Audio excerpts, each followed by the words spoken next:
Hi, good afternoon, everyone. My name is Eliseu. I'm an assistant professor here at the Cooper Union, and I am very pleased to be introducing today's current work lecture hosted by the Architecture League of New York in partnership with the Cooper Union. I'm particularly excited about today's guest, the architectural cooperative Lacol, who centers both cooperative labor and cooperative housing in their work. As many of you know, many of this year's events at Cooper are oriented towards the study of architecture's role in the climate crisis, and in particular asking whether architecture can be a mitigating force, if architecture can be instrumental in perhaps turning the ship around.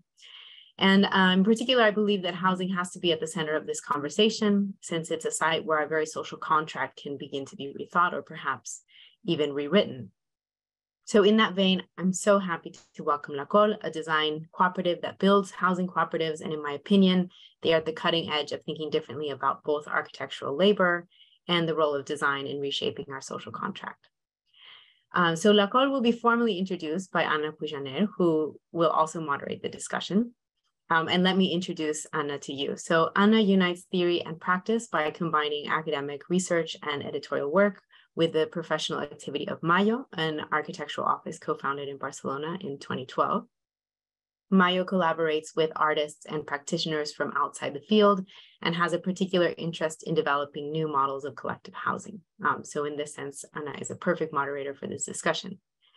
Anna has taught at Columbia's GSAP, most recently as an associate professor of practice and coordinator of the core architecture studios.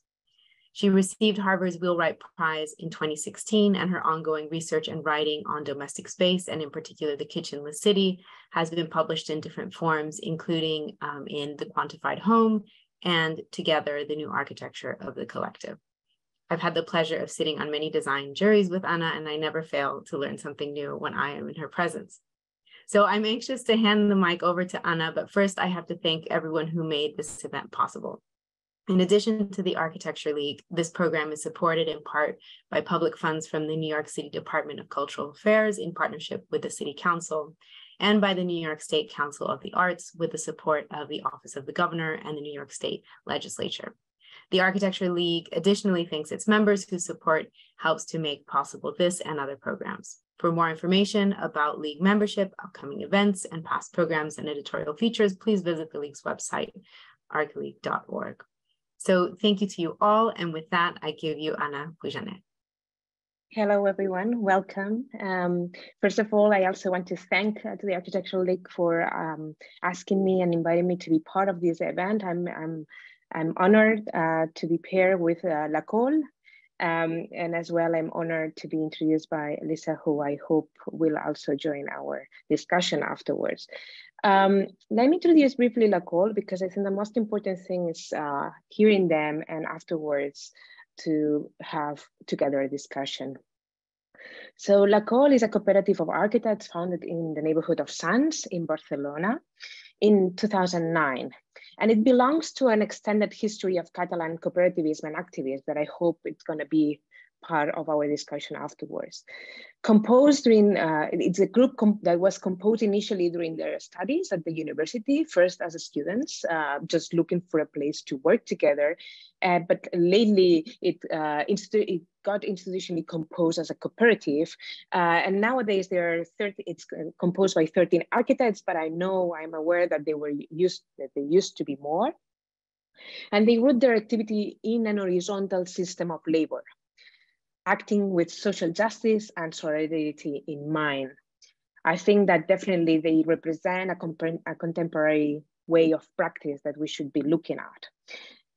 They work from architecture towards social transformation, using architecture as a tool to intervene critically in the environment that they are closest to them. They claim that being local is a strength, and being contextual is a strength, and they use this strength to readdress from domestic economies to systems of ownership, as we will see. Among other works, probably the most known is their building, La Borda, built as a cooperative housing, finished in 2019, not too long ago.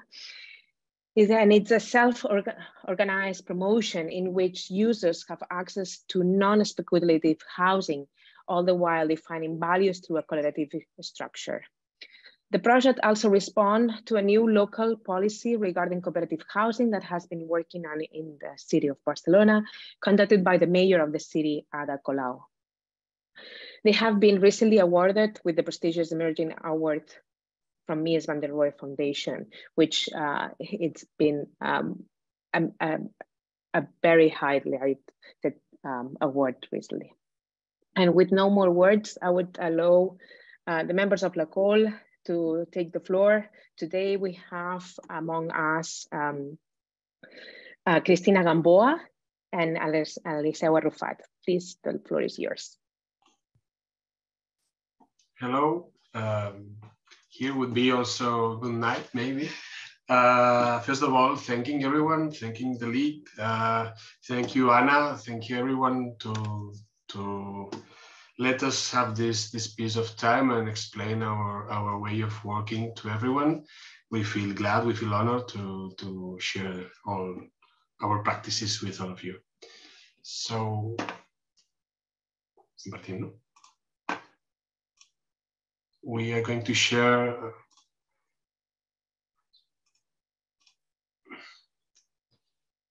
okay, we want to share with you all how we understand our job, our labor, how we understand a little the cities, and how we, through our practices, how we try to make a little the difference.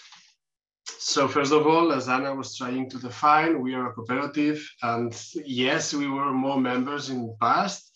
When we were studying, we were students. At the beginning, we were 21 members, but life just make some decisions, and some members just decided to try something else. And through time, we've had a lot, and when we were 14, and now we are 13 members. But we need to say that we have also 5 workers, so we are 18 members. Here inside the office of the study. As you were saying, we are a non-profit. I think it's important for us explaining a little what's a cooperative also. It means the easiest definition of a cooperative means that one member, one partner means one vote. I could never buy the participation of Chris, and she cannot do it with mine. If we wanted to have a hierarchy, we need to dissolve, to eliminate, to erase the company and rebuild another one with a different legal framework. So really, we believe this kind of horizontal, non-hierarchical structure really allows us to manage our company, because I think we need to say we are not only architects, we are also company men and women here inside. And also it affects our way of designing, of taking decisions, of handling problems, and sharing the labor thing.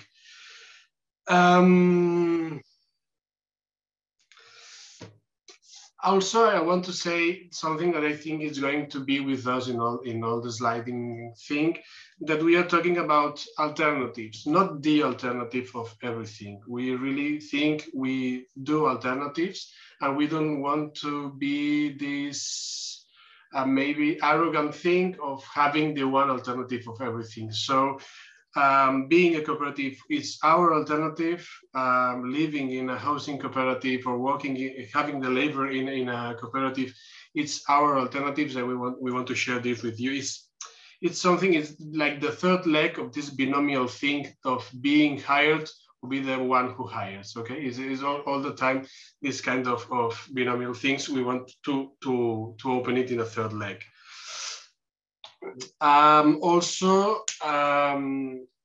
We understand all the housing and the structures of the labor of the cooperative itself, like as an infrastructure for a sustainability of life. And it's important to understand that it's community infrastructure. We learned all this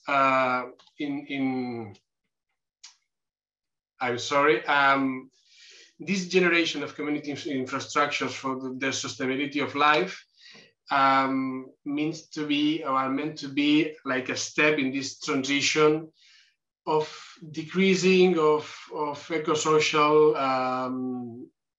changes that we need to aim to face the new situation of maybe global situations. I think before talking the rest, also I think it's important for us to explain that we are not only talk about projects, we will talk about processes. The complexity of our work is based on processes, and the result of the project that leads to the construction, it's a part of it, but it's important for us to put the focus on the processes itself. I'm not reading and I'm afraid of forgetting something because I'm a bit nervous. We are not used to be two people making this presentation, so I'm afraid she thinks that I'm missing something. I'm sorry for it. But yeah, for me it's very important to talk about processes, because there's when we will talk about people, not only about buildings or the complexity of architecture itself. So also through the processes and before reaching the project itself, it's important to draw for us that talking about the object would be the building side of the things, without forgetting talking about the subjects. Okay, I think through our decade of practices, we understood that objects shape subjects, but subjects need to shape the object in order to really have good projects and really have a good impact in the cities and the places where we inhabit. So also it's important for us to explain our definition, our beginnings. As Anna was saying before, we settled in a working class district where the dirty jobs were done. We are not near the city center or the historical city center. We also, Sands is located outside the military perimeter from the city walls. So really history and migrations has shaped the way the district organized and how we learn to do it from them. I like to talk about territory, about land, about culture, also the political and economical culture of this district, where this kind of dirty labor and the infrastructure they needed to survive with dignity were done. So there's a moment like 100 years ago where these people came to have a prosperous life and a better job, that they needed to understand that being a migrant again in order to improve and achieve dignity wasn't an option. So they began this cooperative culture about satisfying the needs and satisfying the processes to achieve this dignity. We are talking about the basics in order of food or healthcare, or maybe housing that we are talking today. So we want to understand ourselves as a continuous part of this cooperative culture begun like a century ago. This was the aim 180 years ago, and we want to maintain, to hold this aim as making the whole district or the whole social, economical, and political context as cooperative as we can. And before giving the word to Cristina, that will be more specific in some practices, at that time where we were born, that we really are sons and daughters of the financial crisis of the 2008, the ultimate big industrial facility for the real estate was Can Batlló, and it really broke down in that terms. So it allowed us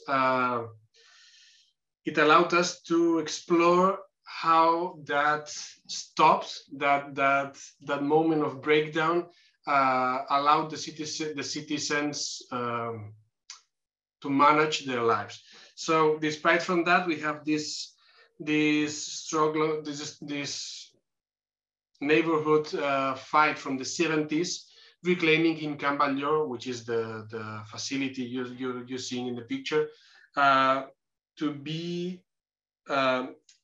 to to be equipped with public facilities to dignify the district. You need to imagine that this district never before had the public promises of services and infrastructures they needed to really fulfill their lives and have a good routing system in the place. So really they were claiming for the right to the city from the 70s.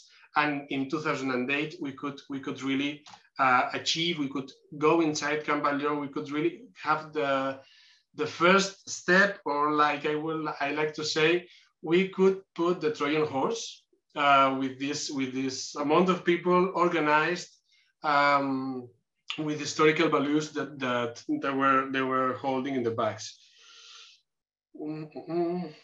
Finally, we could. This is a ground plan of Can Batlló.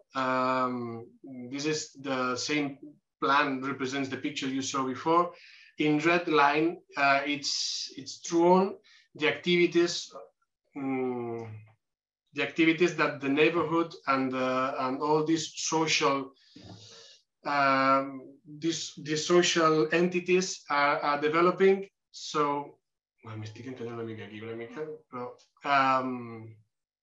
in red line, you can see how we are occupying the whole district of Can Batlló, the whole facility of Can Batlló, and how we are developing these several activities. So in the beginning, in 2011, we could reach this little warehouse inside here, and through the years, through the good practices, through this citizen heritage, through this legitimation of the social management, we can grow inside Can Batlló, and we have several activities. We are talking about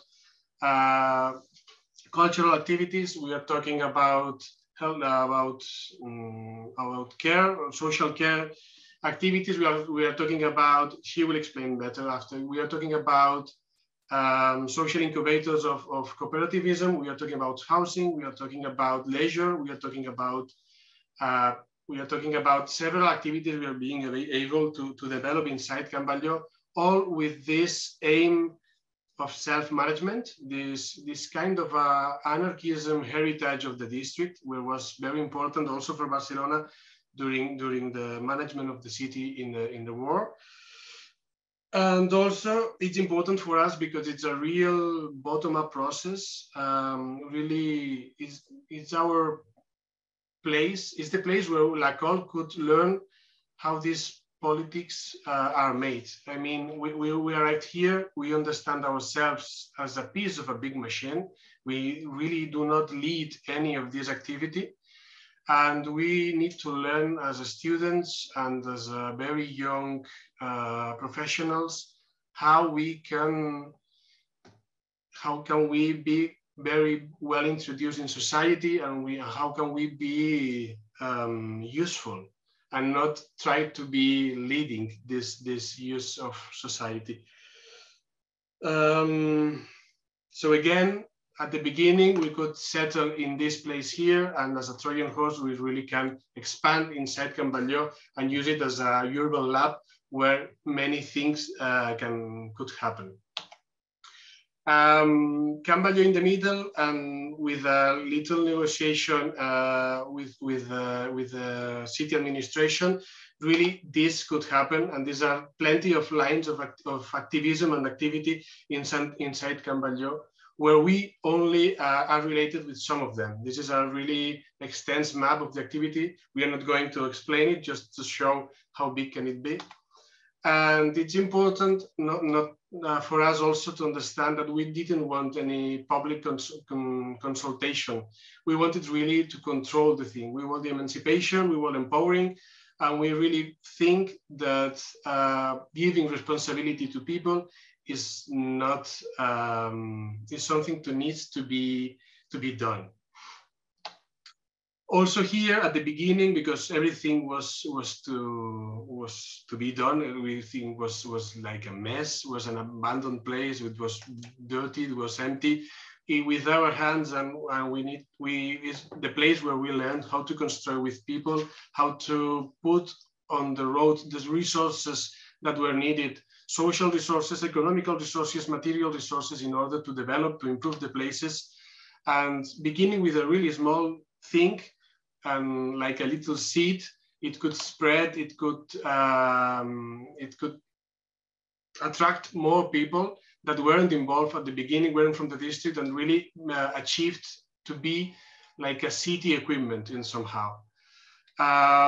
This way of looking architecture, this way of really introducing the architecture to the people with the hands and with the decisions really allowed us to understand how we can really face a participatory process of co-designs of all these areas and all these equipments. Okay, and then another big step, some few years after, these practices jumped in a new scale thing, and we could, through this social and public managed thing, we could design, achieve, and with other cooperatives and other architects, we could design this economical and of the social and solidarity,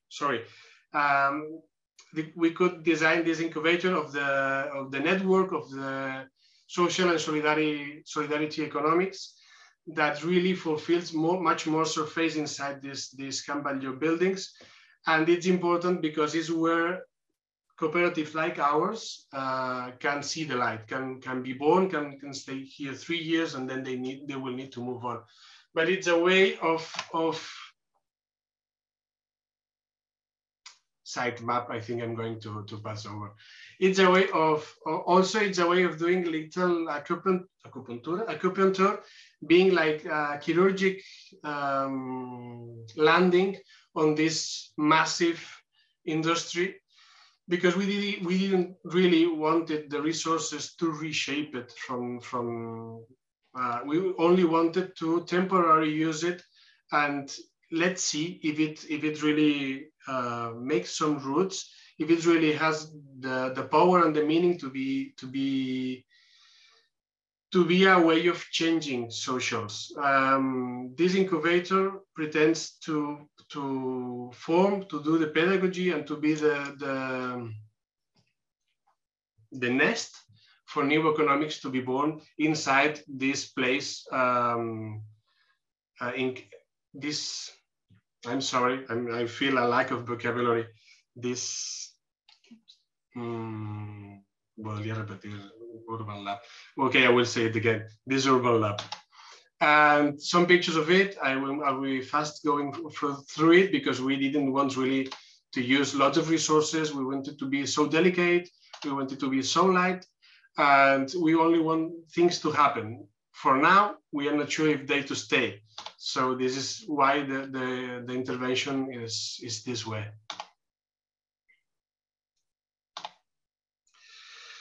Also, the replicability of these models, we have seen that it's something happening. This is a map of Catalonia, and Barcelona is here. All we are talking about is around here, but this is a map of similar processes all around the territory. And this is very important for us because we always try to do these processes in an open shape, in an open code, let's say.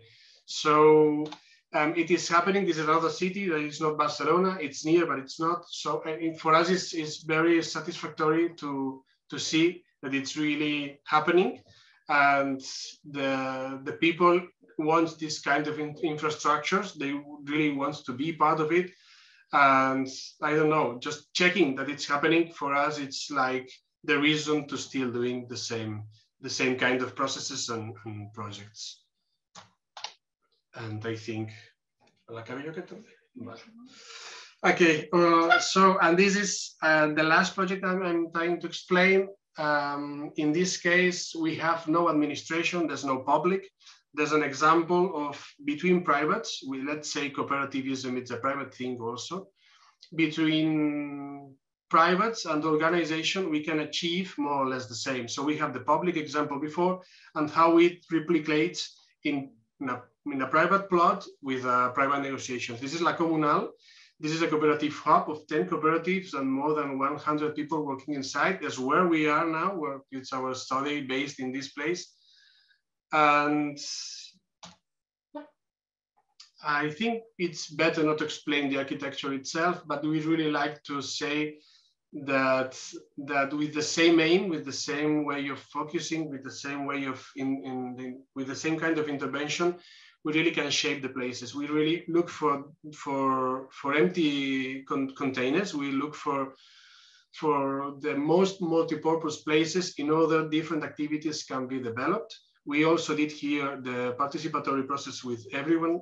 And the final conclusion was that only arm these corridors here with concentration of the services and installations and everything, as leaving the rest of the space as wider and multifunctional as could be. So these 10 cooperatives have 10 different activities, and we just checked that this kind of warehouses, understood as empty and multifunction, they could really satisfy these different activities inside.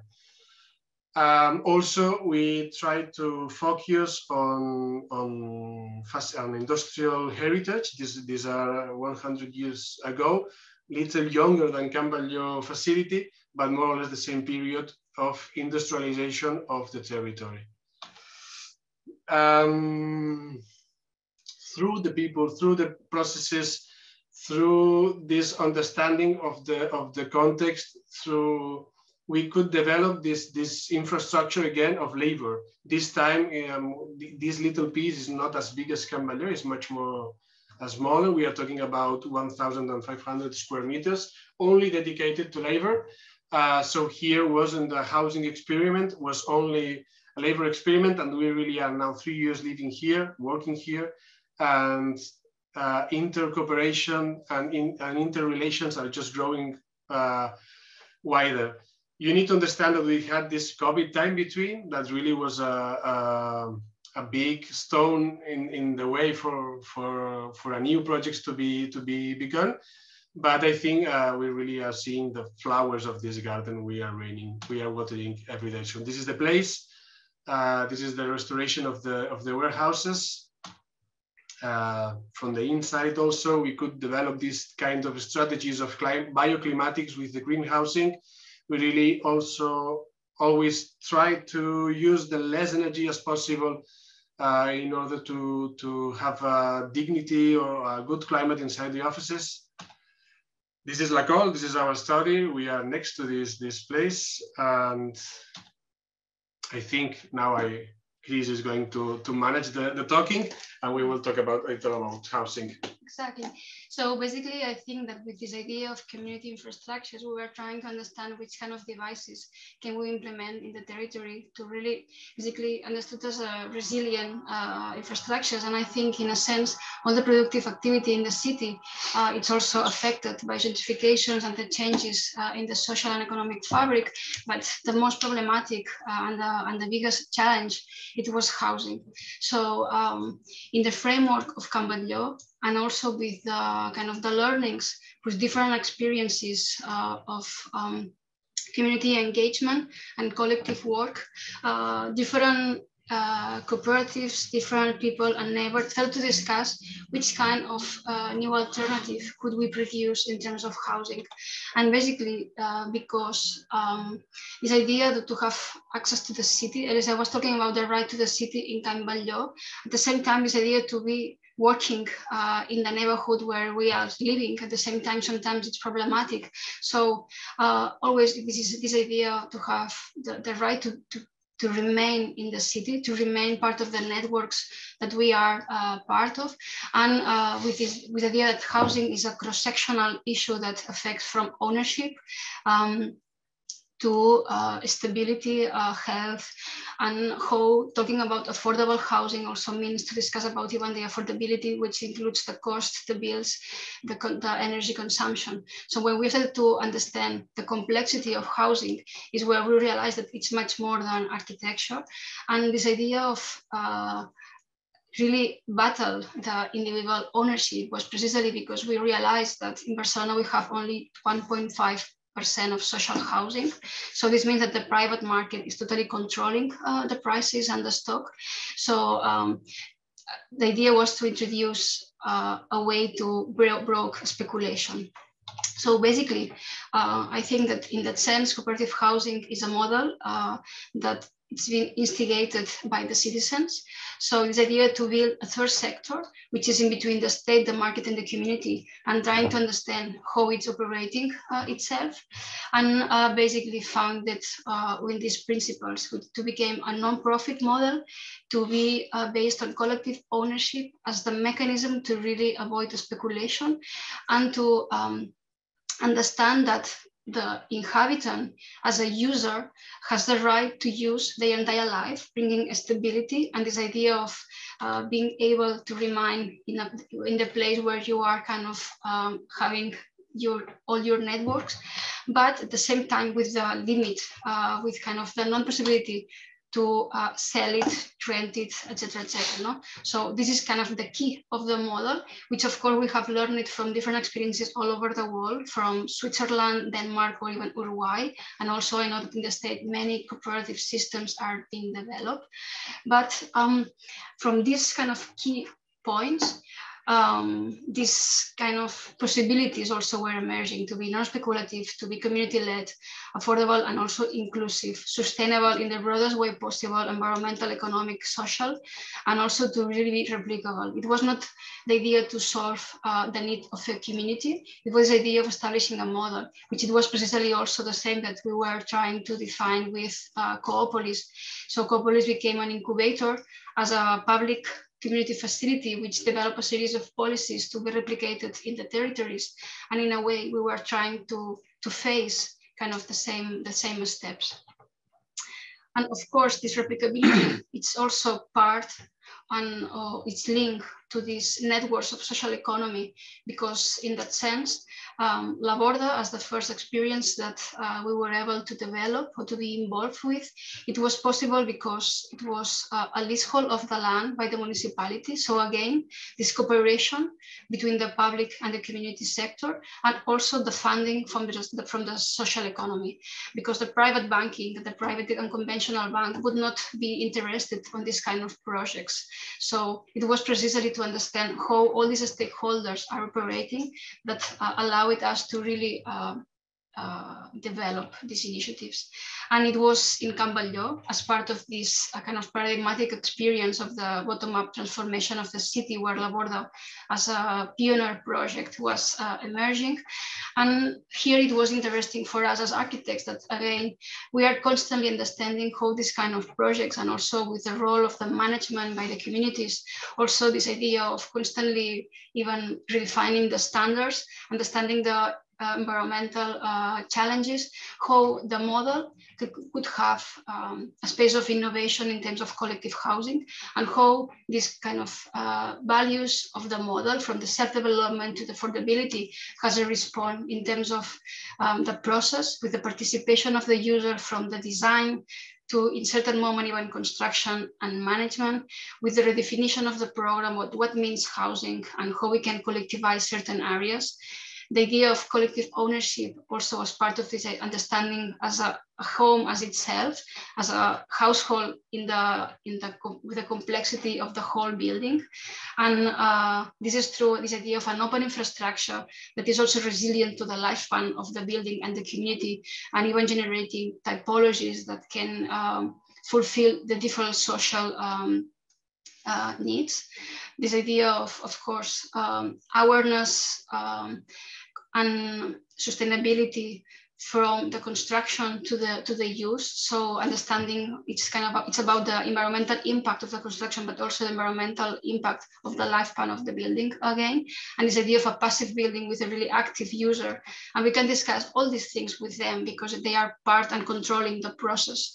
And of course, affordability means to really understand the resources that we have and build the most with the minimum available. And this was a kind of a long process from 2014 to 2018, which it was kind of the beginning of the architectural process in parallel to the legal funding and different activities of the foundation, promotion and development of the whole cooperative system, and also linked to a complex process of social kind of architecture, where also architects the architectural team as Lacol, hired by the cooperative. It was in contact with the different teams, and itself became a process of intercooperation as a process of generating social market. And this idea of tools that were put in practice in other projects, from Can Batlló to different participatory process, were also implemented in La Borda, that allow us to really make accessible and inclusive the process of understanding, discussing, and taking the control of the architecture. Otherwise, there is always a hierarchy between us as architects and the group. And this basically, it was about dynamics, models, languages, the way we explain, the way we draw, as also how these tools of architecture, it's important in all the process of work with them, and also when in the construction. And basically, all this information that we got from the users, from the incomes, understanding which is the level that they can afford. So also linking the detailings and the economy of the project to really the possibilities of the group through the different typology composition and data like mobility that allows us to really challenge certain regulations. And in La Borda, and I think it's something that it's important to mention, which maybe it's kind of a smaller step, but we really managed to change the regulation of the parking in collective housing projects, social housing projects. But it was through these processes of co-responsibility from the community and also from even the architects that we can allow to progress and to innovate through housing. So this idea to not reducing the number of units, but understanding which programs can be collectivized, which kind of infrastructures of the housing, and how this is appearing as a community spaces in between. But in this process of understanding the program of the building, we wanted to understand that the building is part of a neighborhood, of a series of spaces and facilities, a library, a workshop. So understanding these different levels of community and how the new spaces that we can provide in La Borda are useful for the neighborhood. At the same time, we are not wanted to make really isolated communities. It's part of this ecosystem, as Eliseu was talking about, this cooperative ecosystem, and how La Borda is kind of introducing it, and it's kind of complementary.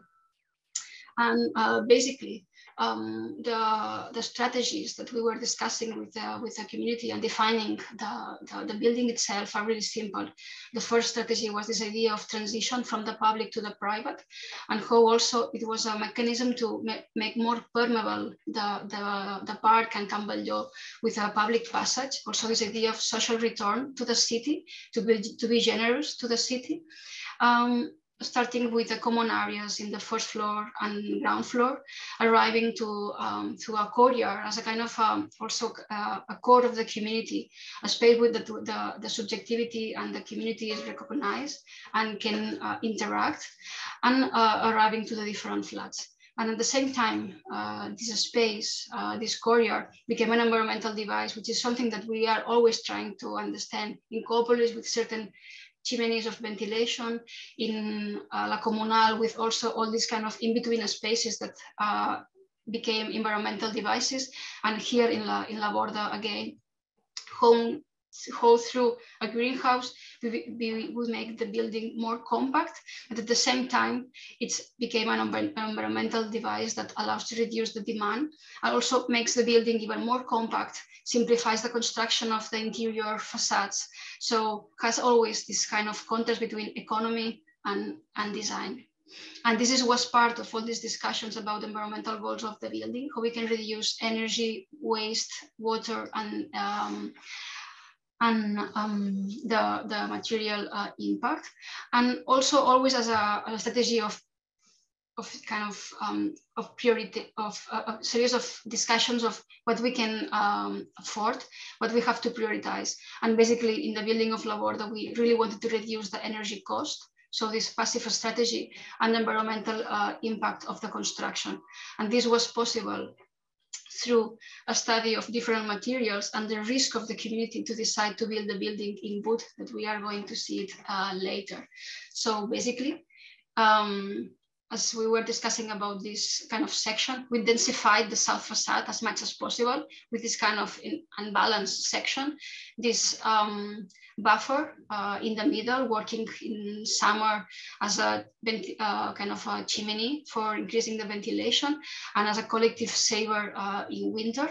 And the ground floor and the north facade as thin as possible, also with this collective program that became also spaces of transition, spaces of different levels of comfort, and also how the program, the location, and the environmental organization became one in the building. No?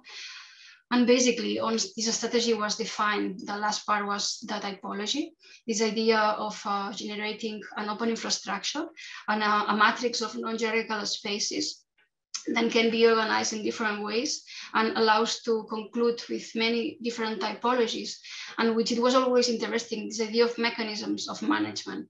And basically what we were discussing with the housing agency, it was how we can really propose a flexible system. And it was through a legal strategy. So we have the minimum flat by regulation, which is 40 square meters. Registered as a flat, which are kind of the green rooms. And then all these yellow rooms in between are common areas of private use. And these areas are going to be managed by the community and are going to be managed through time. So the limits of a flat, even though if it's a continuous or discontinuous flat, are possible through this continuous work in regulatory frameworks and legal kind of tools. And the matrix was built in wood, kind of all connected and limit, because just basically it's a matter of light divisions that will define temporarily the spaces, but will change through time. So the distribution is a structure, and basically it's again these levels of participation from a really naked infrastructure, which is just equipped with the kitchen and the bathroom, where kind of also the user had a decision to take here, but then it's the life. You will talk about a living room or a dining room or a bedroom because of the furniture, because of the needs of a specific user, because the architecture itself, it's neutral, it doesn't want to impose a specific way of living.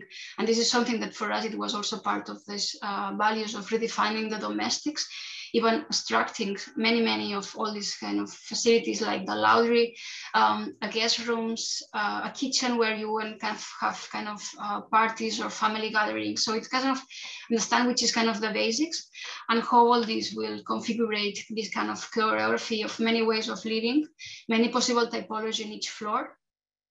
And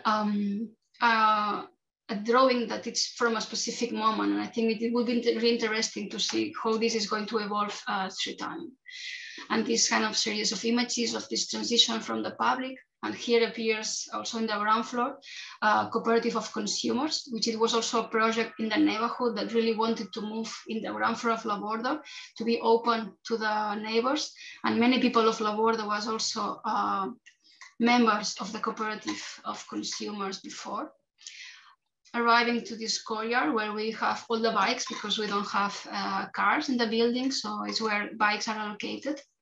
This common area as a threshold to the future park that will be built because it's in transformation at the end of the image at the rear facade of the building, and how here we can start seeing all these kind of corridors that generate this courtyard, arriving to the upper floors where these kind of technologies and also all these mechanisms started to appear.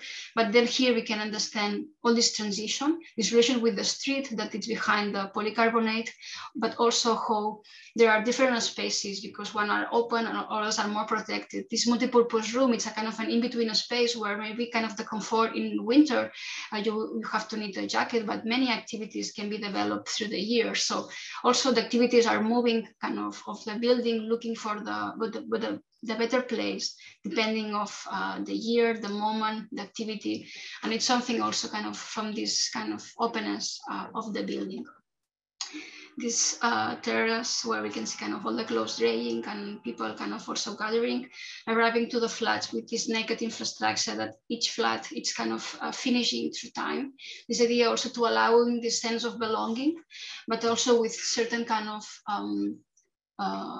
rules that we also define and explain. This idea of pedagogy and empowerment, giving a lot of information to them to really manage their own kind of environment. Arriving to this kind of really simple interior with these connected rooms, with this south facade, with this simple kind of shadow system. And this box in between with just bathroom and kitchen, and it's the space that configures the program inside the building. And this idea of an unfinished infrastructure that it's from the housing to the units, from the units to the common areas, it was part of the strategy of affordability. It was a matter of building phases of construction, of building kind of the basics, the structure, the facades, and then the rest will be finished through time. Also as a mechanism to really allow the inhabitants to understand the real needs, and also even change some of the first ideas, and as part of this idea to be able then to do the maintenance in the future. And with finishing with the different spaces, also the collective life also was kind of emerging.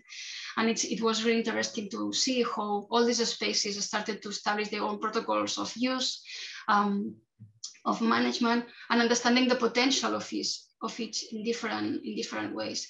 Because at the end, which is interesting of La Borda, and also the learning that we had through finishing the process and understanding the post-occupancy, this idea that it's the collective structure, is kind of the soft architecture and the assembly of the users that allows constantly to test, to understand how the building is behaving, and implementing constantly new measures, actions, habits, and routine.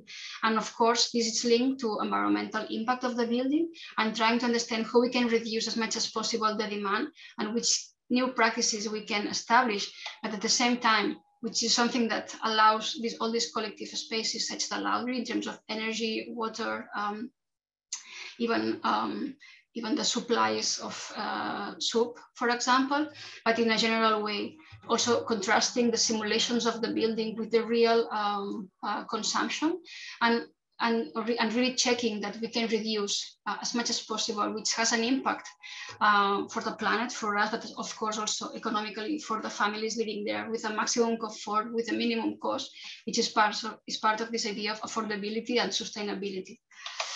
But I think that the most beautiful thing, it was also to know more about how the building was behaving through COVID, and how all these thresholds that we were kind of proposing in between kind of the users, this kind of even challenging the privacy certain ways with this kind of connected terraces.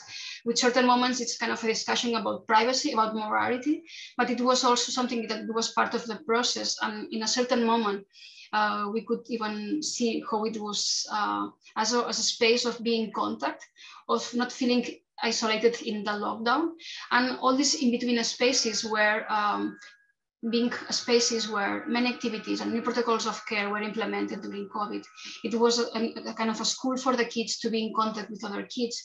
It was also the way to make viable or kind of possible to work from home, but also carrying the kids together, to be really reading with other people around, or trying to establish even certain kind of health or sport activities in the building, even where the courier became a gym, or suddenly a concert hall where many people were basically listening, kind of certain inhabitants that were playing music in the terrace or in the ground floor, a space of gathering with safety, but at the same time having the control to be to face this really specific moment of emergency. But basically, it was nice to hear an inhabitant saying that La Borda at the end allows them to continuously understanding which are kind of the new challenges that they are going to face, and have the possibility to rediscuss these practices of domesticity. And I think that this is kind of the best kind of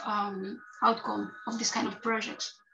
And trying to starting to conclude the presentation, I think that, again, this idea of linking specific project with a model of replicability in the terms of housing, it was, of course, in relation with the municipality. In the housing plan that Barcelona Comú was defining for 2016-2025, La Borda was under development, but was understood as a possible policy to develop in the city. So cooperative housing was introduced as one of the many axes that the city had to promote to increase the affordable housing and the non-speculative housing stock. And in that moment, they introduced a series of new competitions for more cooperatives to develop public land. And with some of them, we were able to help new communities to develop cooperative. And also because Barcelona has been an example in Catalonia, because it's kind of the capital, also in many other cities and many of the communities around them, the model is growing. So in a way, we are now in a process of developing many other projects with this idea of the same principles, understanding from the community engagement, from the program to the environmental performance. So how this can be adjusted in new contexts, urban, rural context, with new communities, with new subjectivities, and how this is kind of defining these kind of new infrastructures. And in the first competition that the municipality did, we managed to win with a group of people, a plot in Poblenou, a part of the city in the other part, so in another kind of far neighbor in the city. And basically, it was interesting to understand how in a really compact plot, we could develop this interaction. And it was basically through understanding that in an axis with different facilities, from a school to kindergarten to elderly housing or youth housing, how we understood how cooperative housing as a facility more, and how we can be open to the surrounding and be part of this equipment, this axis. And it was interesting to understand the role of circulations, as in La Borda it was in a courtyard. Suddenly here the corridors and the stairs and the common areas became kind of as public as possible. And this was part of this idea of also understanding that the common areas are part of these transitions again from the street to the individual that we mentioned in La Borda, and also as part of this really different surroundings and also different orientations, we basically also change and play with the position of the corridor that also allows us to really have this changeable facade and also kind of certain kind of curiosity about what is happening inside from outside and vice versa. And these transitions from the domestic to this in-between and thresholds to this space that became a space of gathering, of community, this promenade that you are moving around the building while you are going to the terraces, to the common areas, as a kind of all these privileged areas, to be generous about circulations, arriving to the ground floor, which is again a space that is looking to the street and wants to be open to the street. And as part of all these learnings from La Borda and reorganize in another way, in a kind of a really specific plot and a small plot. No? And at the end, it's this idea that each project became a challenge.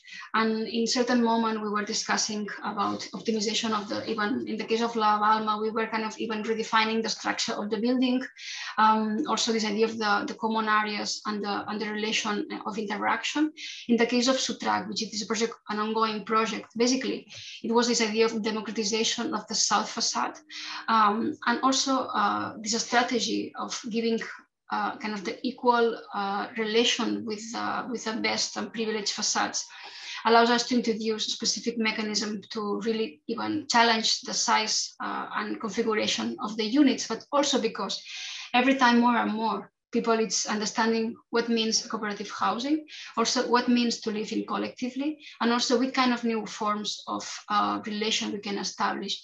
And in that sense, we are always looking to even references and the cluster living typologies in Zurich, for example, where many cooperatives are even reducing the unit to the minimum because they are generating this kind of in-between a space of relation with really generous living rooms and kitchen. And this was something that it was. So in Sutrac, we have the flats we have more present this idea of a discontinuous unit that it's complementary and allowed to grow the flat, but also this idea of a cluster floor where a new way of living is also introduced. So every project allows us to really test, and as Eliseu was saying, there is certain kind of urban labs in the scale of the city, but arriving to the domestics. Each project with the demand and needs of the community allows also a research and a testing. And just to finish, say that every time more and more cooperative housing is also understood as a way to deal with even these social challenges. There is senior projects that are facing the aging society that we have. People that really want to have the end of the life and really have the autonomy to manage the care and to be old, to really kind of understand the levels of autonomy in the end stages of life through a collective structure. And for example, this is a project that we are working with La Morada, which is a woman, lesbian, LGBTQ community, which really want to understand also which are their own specific needs and how they can understand a space of safe, of caring in different ways, of providing infrastructure, but also as a way to aging in conditions and to not be allowed, to not be associated with families and some different problematics, and how the model will solve it and adapt it to it. So it's interesting to see how at the end is a tool that can be used in many, many ways, in many contexts and many communities. And this was, in that sense, I think that this work in cooperative housing is not something that we are doing alone. Again, this idea that when we start understanding and working with other cooperatives, other stakeholders and other disciplines, all became much more powerful. And after the example of the project of La Borda, we realized the need of systematize and share all the knowledge, but at the same time, even be able to understand which are the new steps. And La Dinamo basically is a foundation that we co-founded with other kind of people, projects and initiatives to really spread the cooperative housing model in Catalonia. And this was basically something that allows us to really establish with people, communities, administrations, but also to research about new legal frameworks, about which are kind of the challenges in each moment, and really even understand the disciplinary role that we can have in that context. And this is also part of understanding the possibilities of the city and understanding how we can work from plots to existing buildings to discontinuous cooperatives in the city. And this idea that we constantly have to understand how we can spread the model, how we can build this kind of sustainable cities. And this idea of a scaling and working in a systematic way is something that we are really interested from housing, but also and just to end to energy and the resources. And we were part of La Dinamo, but we are also part of BATEC, which is a cooperative hub for energy transition. And one of the first case studies that we are working is how we can understand a piece of the city. And we took as example Can Batlló to understand the potentials of interaction, of sharing, of understanding the flux in terms of energy, water, materials, food, care, and many other kind of resources, physical and non-physical, that we can redefine. And through these kind of studies, the first initiatives are emerging, and the first that has been already kind of established is the energy community. So as a way to conclude, we really want to understand that Lacol itself has been a platform to provide decent and stable work. La Comunal itself is a way to produce stable and affordable production and economy spaces. La Borda really wants, or the cooperative housing really wants to understand this domestic as a battlefield also, from the gender role to the ownership, but at the same time, the energy nowadays, which is extremely crucial to manage in a different way. It's also a new possible or kind of a new real infrastructure that will provide new ways of practice, new way of sharing. And I think that it's also part of our job, understanding and making possible all these discussions and projects. And yeah, I think we can leave it here. It's almost the time. So thank you very much.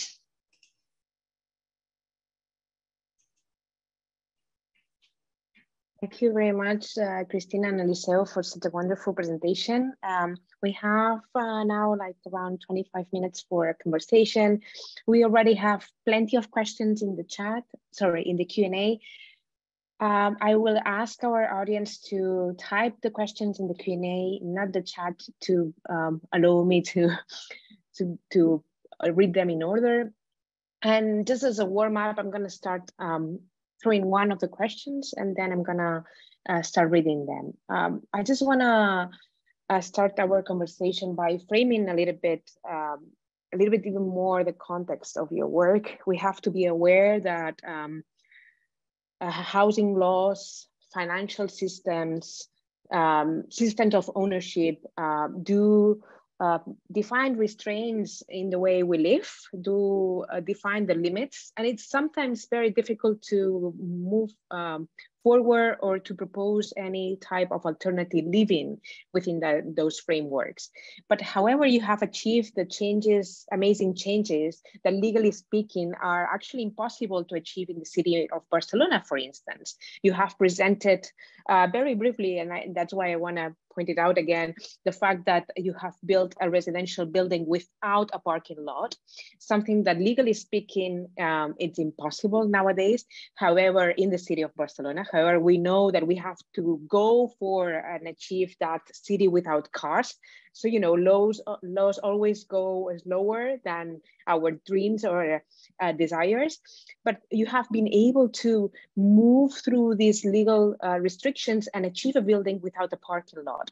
So my first question is basically, if you could speak further on that, how did you manage to achieve that? Did you find legal loopholes, or is it through political pacts that you have been able to do it?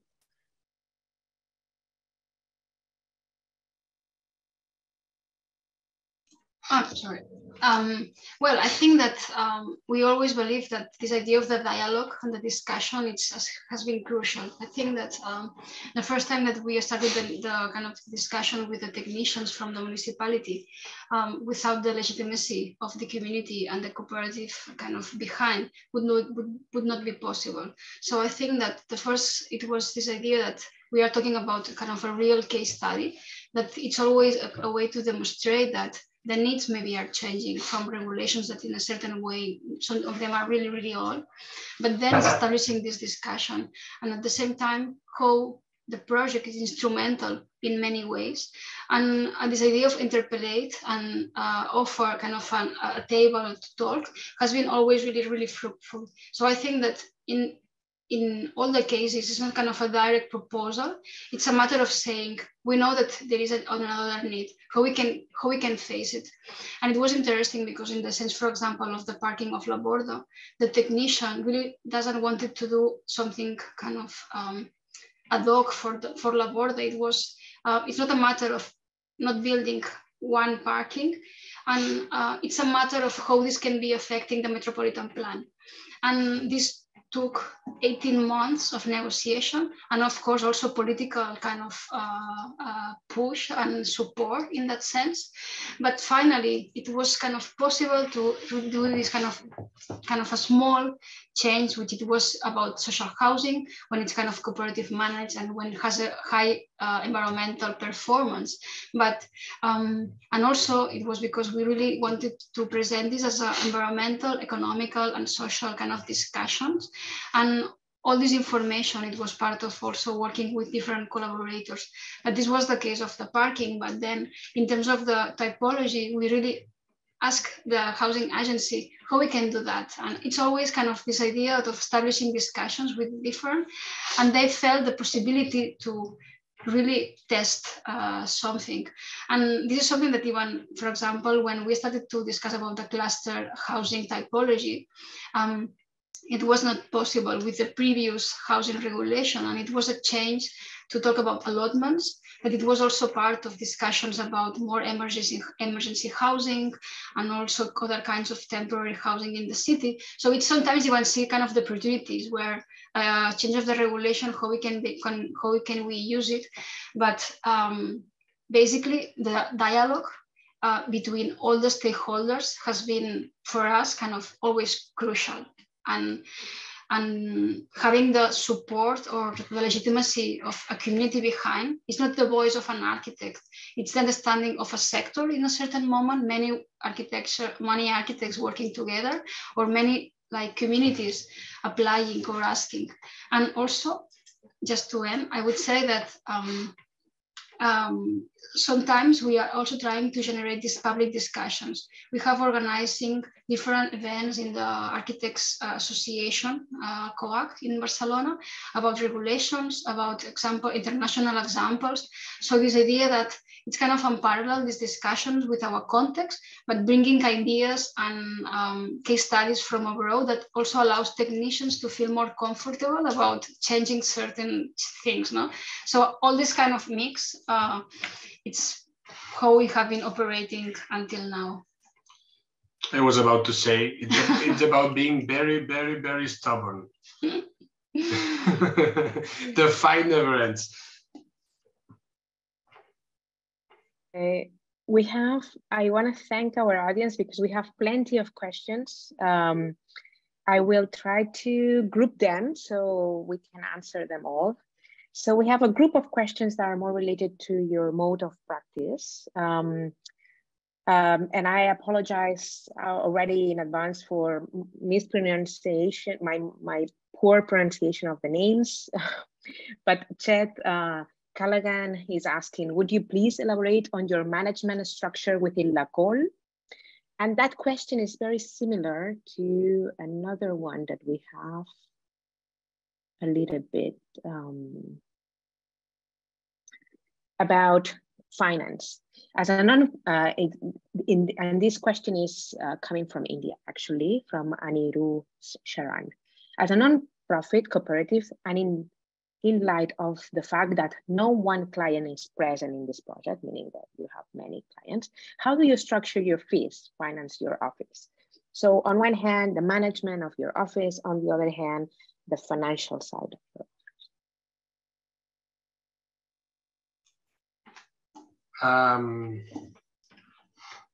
It's hard to explain briefly the way we manage together. I would say that the first thing it's important to know that we are always changing the modus operandi. Now we are facing the third structural change inside the cooperatives because we are more experienced, because we are older, because whatever, but we need it. And I need to break the idea that 13 people are always over every decision and every design decision, every company decision, and that. So we really need to be changing the internal organization, because as we grow up as an architects, as we grow up as company people, we really are able to delegate bigger and harder tasks between us. So finally, now we are trying to divide the whole ship into several commissions or several groups of working that are always linked with the General Assembly. We really have, we really think this organ is the core, the place where decisions are made, and the governance of the cooperative. So I'm afraid of explaining that more because I will need 2 hours. But it's something about trusting each other and knowing that if she fails, I do not do my income, and if I do it, she doesn't. So we really need each other. It's very beautiful to share, but we arrived at a place of also we need to share properly and the best way we can. And the financial thing, just little parenthesis. Comments paguem la vida. Yeah. Sí. Bueno, I'm not sure if I understood the question. It's about how we. Yeah, because I think that sometimes the idea of maybe of non-profit could be not, and so I think that it's so it's the definition that also we receive. So our work is paid by the different cooperatives. I think we can say that being non-profit do not means not to be paid for the job. Non-profit means that you are not going to have benefits, that you do not apply big shares or like a benefit over each transaction. It's about not being rich. It's about being dignified. It's about being decent. We could open a debate that why public funds could be assigned to companies that really have benefits, that make their richness grow.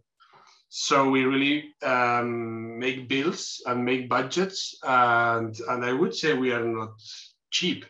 I would say that we are quite expensive because we try to pay dignity, and also we are not based we try not to exploit people. Everyone who works in Lacol perceives the standard salary of their activities. So really it's a big fight trying to be ethic and dignifying labor in a world that really, that tries to go for the cheapest things ever. And many of the studies, at least in Spain, are based in slavery, maybe, because having lots of students and many people not well paid or doing lots of hours without recognizing them, we try to avoid that. So not only being non-profit, we try to be ethical, but we really defend the projects needs to be well paid. And basically, I was as a kind of, because sometimes the cooperative has a financial structure as part of, they are paying by the construction, but they are paying all the members of the process from the lawyer to the architect. So many of the ways that we are working are paid by the different initiatives. And I think that it was basically, I think that precisely this is kind of the point. And maybe from the first question, I think that something beautiful is that at the same time that we generate the species of governance and this assembly, then we are working with these kind of areas that Eliseu was mentioning, and then we generate these devices where kind of these workshops and spaces that we are kind of blocked every week to really share the knowledge between them. So it's a way that we have working in teams in different projects, but we have spaces to discuss together about a project, to share it, to learn from each other, and also even just to design together. But it's kind of establishing levels of governance and levels of kind of practicing together. No, and this is part of this kind of two sides of the structure. I'm sorry. I think it's clear. Actually, you answered one of the questions that was requiring to know why did you decide to be non-profit. Somehow you already answered claiming that it's an ethical position, right? It's a way of working that relates with labor, and it's a labor that assures fairness. And when dealing with that, it's always difficult to understand the limits, let's say. So where are your limits of control? Where are your limits of being fair, right? One of the questions, for instance, is raising somehow that. Valérie Lechen is asking, the frameworks by which construction labor was organized, were they part of the collective network? In other words, how far do you go with the cooperative management, and where are your limits? Well, I think that we are always really conscious about the kind of, we call it sometimes even the red lines that we have internally, and every time more and more even how we can have an impact outside. And I think that, of course, sometimes when we are detailing, we can decide a way of building or not, that it's also including certain way of construction, certain companies, kind of labor, etc., etc. And at the same time, we can be even working to generate certain social market. And in the case of La Balma, the second cooperative, a cooperative of construction was founded also to build the project. And it was also kind of a tool that the sector was trying to implement. And it was nice to have this relation from a cooperative of architects with a cooperative of construction, and understanding that it's kind of a really empty field. There's few projects from the construction side, but there are some of them. So it's also part of really trying to be aware about that. And of course, sometimes you cannot choose, but sometimes you can choose it. And it is part of understanding also the impact. And when we are designing, even imagining all this kind of second level or kind of the construction site. And in that sense, the project of La Morada, this woman, lesbian, LGBT, it's really nice because they're trying to have these feminist lenses from all the process, from understanding also that a cooperative process has a really huge effort in the people, of time, of money, and how we have to be really sensible about that, about the architecture and also the gender condition of the spaces and instrumentality, but also how even these projects are arriving to a neighborhood, caring about the impact of these buildings in their surrounding.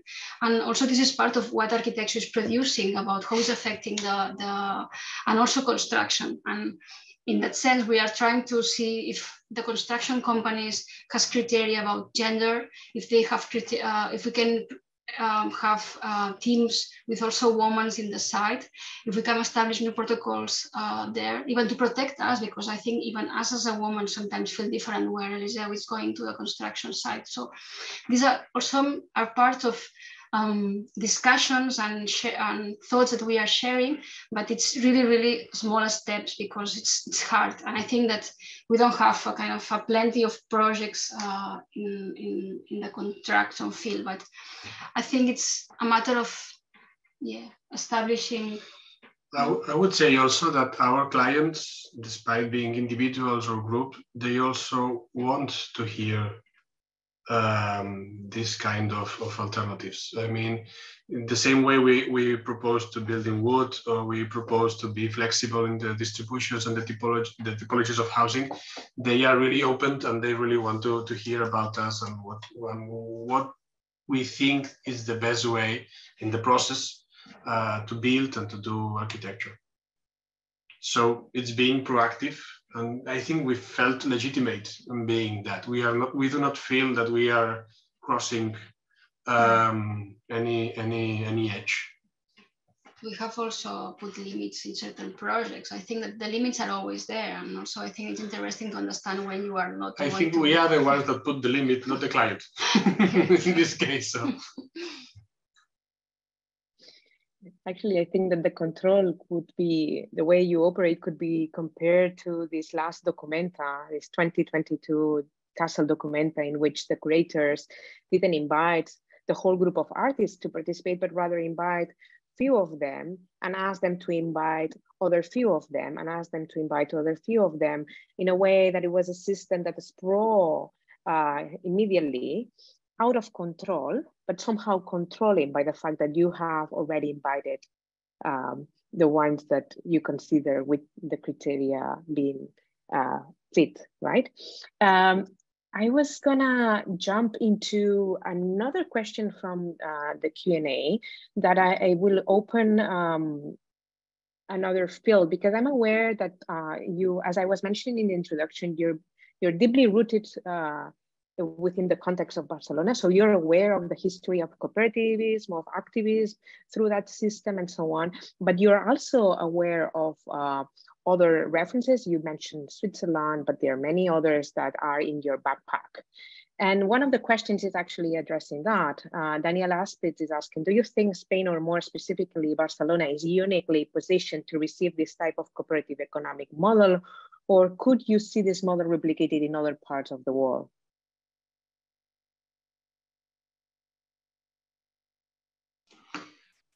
I would say that Barcelona has the conditions, the historical conditions and the cultural conditions to embody these kind of practices. I think we have learned from that kind of culture.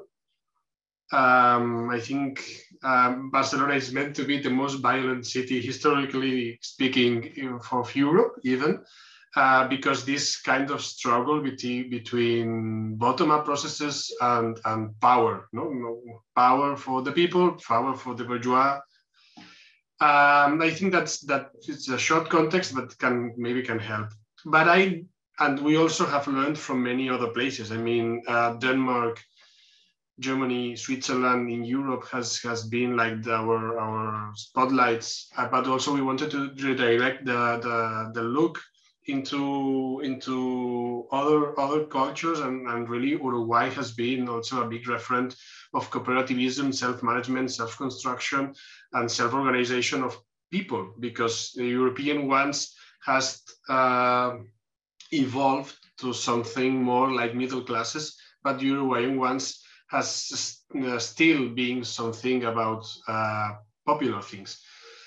And also, maybe you want to say something. And also I would say that I think now in an overpopulated planet, it's very difficult to think, not to find places where this can be settled. I'm sure that every community that feels that it's losing identity, losing the control of their lives, would be open to these kind of practices. But again, we need to say that this is not universal.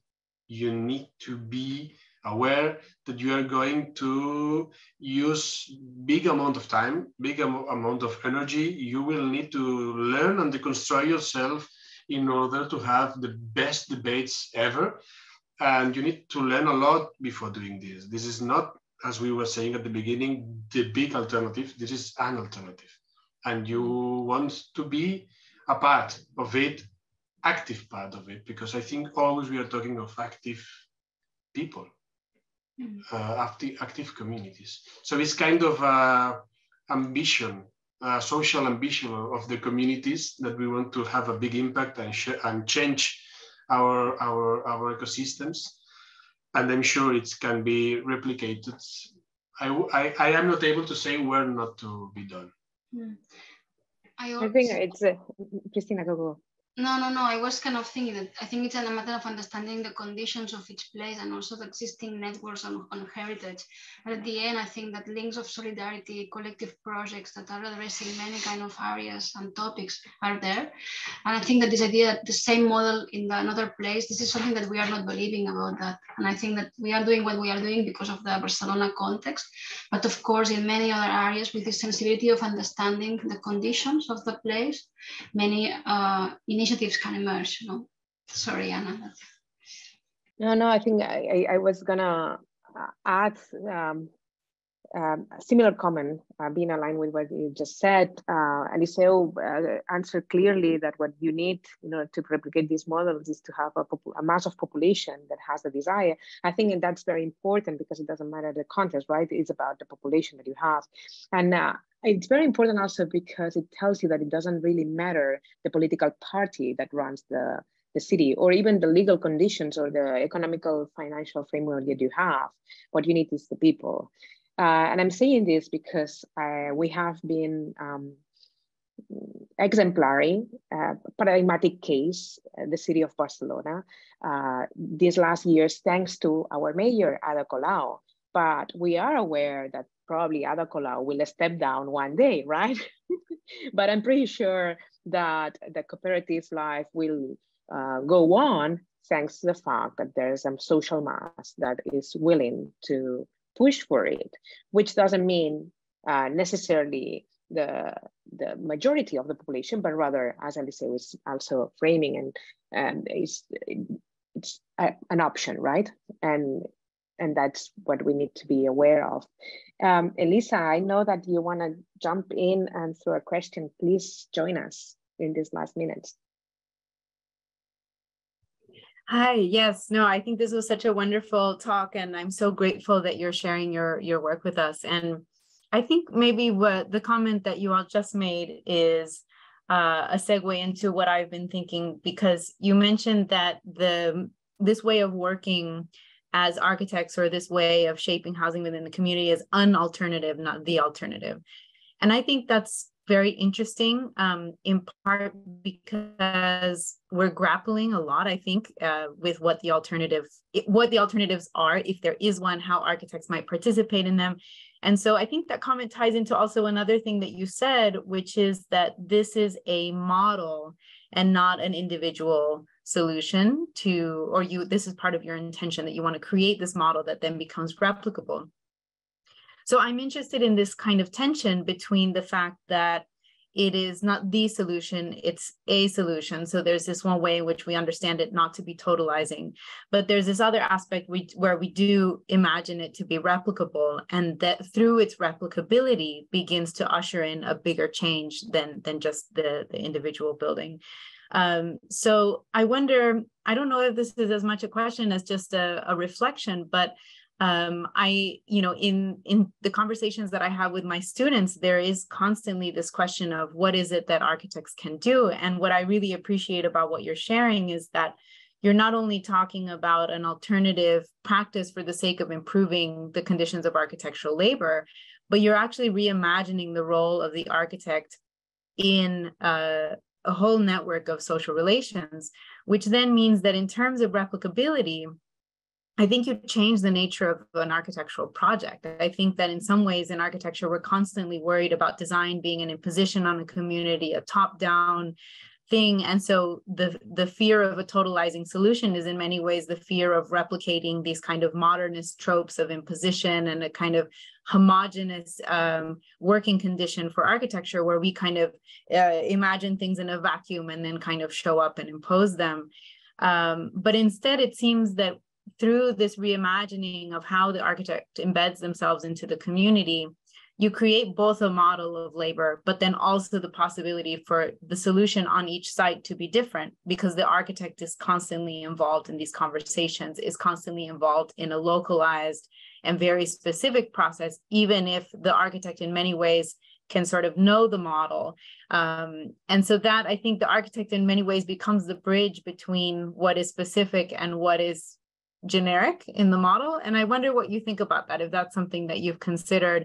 And I think my questions about the role of the architect are less about how you run your practice, although of course that's so important and interesting. But in this case, I'm wondering kind of how you imagine your work reconfiguring the relationship between the architect and our larger social relations, and how that changes what we imagine architecture to be doing as we try to kind of transition into a more well, let's say a more sensitive relationship to environmental resources and, of course, the liberatory potentials of these kinds of social relations that you're looking at.